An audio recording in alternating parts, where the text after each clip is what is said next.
Kwa siku ya pili mfululizo, wakazi wanaoishi karibu na kambi ya wakimbizi ya Dadaab huko Garissa wamefanya maandamano ya kutaka kuondoka mara moja kwa wafanyikazi wa baadhi ya mashirika yasiyokuwa ya kiserikali yanayowashughulikia wakimbizi. Baadhi ya wakazi wanadai kufurushwa kazini na mashirika hayo, huku wengine wakitaja kudhulumiwa. Kama anavyoarifu mwanahabari mwenzangu Hamza Yusuf aliyekita kambi katika eneo hilo kwa siku ya pili, shirika la wakimbizi UNHCR wamewalaumu wanasiasa katika eneo hilo kwa kuchochea maandamano hayo.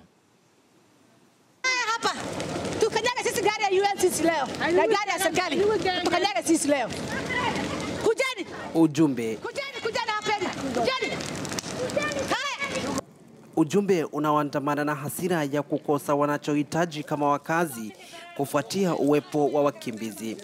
Kwa siku ya pili mtawalia, wenyeji wa Dadaab wamekuwa wakijitokeza kwa kutaka wakimbizi kuondolewa na mashirika hayo kuhama, kwani hayana manufaa kwao. Wacha watoke.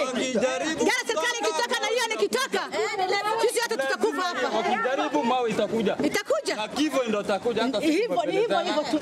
At the moment, as we are speaking, here now they have planned to close the IFO3 and IFO2 in Garissa.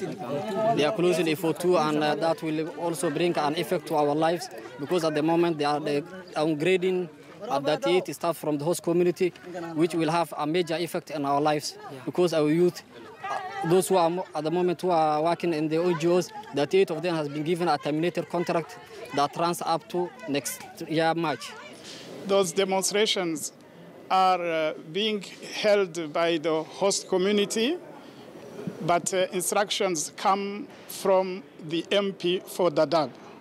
They are complaining because I already said resources are shrinking, and we are trying to distribute the mega resources. Actually, in 2018, there will be only 50% of what we have now, and under such circumstances, we cannot increase. Mazingira na ukosefu wa ajira ikiwa ni swala kuu linalochangia maandamano. Kulingana na mashirika yasiyo ya kiserikali, ipo mpango wa kutuliza malumbano yanayoshuhudiwa. Hapo kesho, waandamanaji wanasema watasambaratisha shughuli ya kuwapa chakula katika kambi 3 za wakimbizi, ambapo ni Hagardera, Ifo na Dagale.